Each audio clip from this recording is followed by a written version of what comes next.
Here's one example from Mercedes-Benz. Earlier this year, they introduced Sound Drive. So they have these HyperDash displays on their vehicles.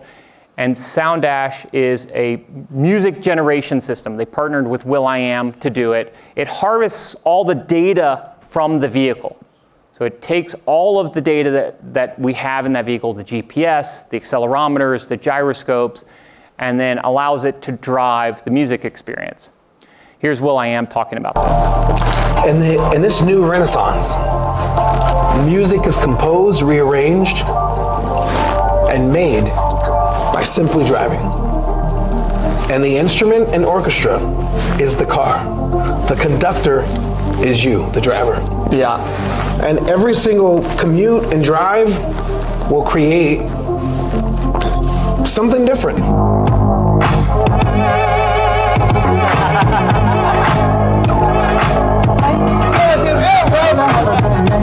Yo, that is freaking cool. It's freaking stupid fresh. That is stupid fresh, bro. And I can't wait to see what other artists, little bells and whistles and tricks and nuances, how they imagine. Now you know what's possible. Why does a song have to be, okay, at this part, 14 bars in, I'm gonna do this, and then after the chorus comes, and then after the chorus is the bridge. Like, why does that have to be the limitation of imagination when it comes to song creation? That is not it. This is the future. Yeah, because girls is players too. Wow, I did that for my turn. It brings a whole new terminology to traffic jams. Because I'm jamming, bro. I'm jamming.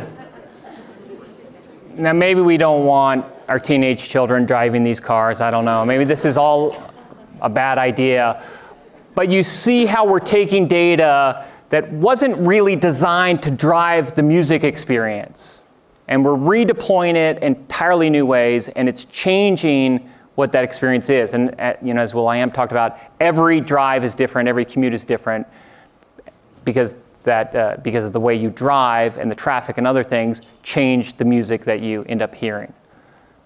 And so companies are looking at all of this data exhaust that's coming off of their businesses and trying to figure out, where do we deploy it? How can we deploy it? And does it change where we meet the customer? Does it change how we meet the customer? Does it change how we show up? I think that's how they're thinking about it. And ultimately, does it change our business models? One final example from John Deere. John Deere's See and Spray tractor is a tractor with a 120-foot boom. This tractor drives down a field and can see 2,000 square feet of space as it drives down, because it's got 32 cameras outfitted across that 120-foot boom. Now, this tractor will spray herbicides across the field to kill the weeds, but those cameras allow it, as you all know, to identify just the weeds. So it can spray just the weeds. Last year, they ran this over 1 million acres. They saved 8 million gallons of herbicide because they were able to just spray the weeds rather than spray the entire field. Interesting, unique, but to me what's much more transformative is how John Deere is thinking about the technology. Rather than just selling the tractors like they have for 100 plus years, they're selling this on a per acre basis. It's $4 per acre. If you have a 1,000-acre farm or a 10,000-acre farm, you're paying on a per acre basis. Now think about John Deere's business model. It has always been build a tractor, sell it at cost plus margin, pour that margin back into the business, build a better tractor, sell it at cost plus margin. That was always their business model, and they're shifting it, they're changing it. They're becoming much more deeply embedded with the farmer. They're becoming partners with the farmer. I think they're also recognizing they can extract value from this new technology, and so they're changing the equilibrium that existed between farmers and the OEM.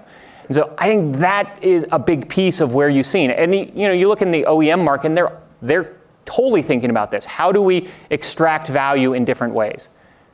How do we sell the the seat warmers? How do we sell these features? How do we do these different things? Because they're looking at how do we change the equilibrium in our marketplace. Or my favorite use of generative AI, or of AI, this is from NVIDIA. It makes you look like you're always looking on camera, even if you're not looking on camera. Makes you look like you're paying attention to that call, even if you aren't.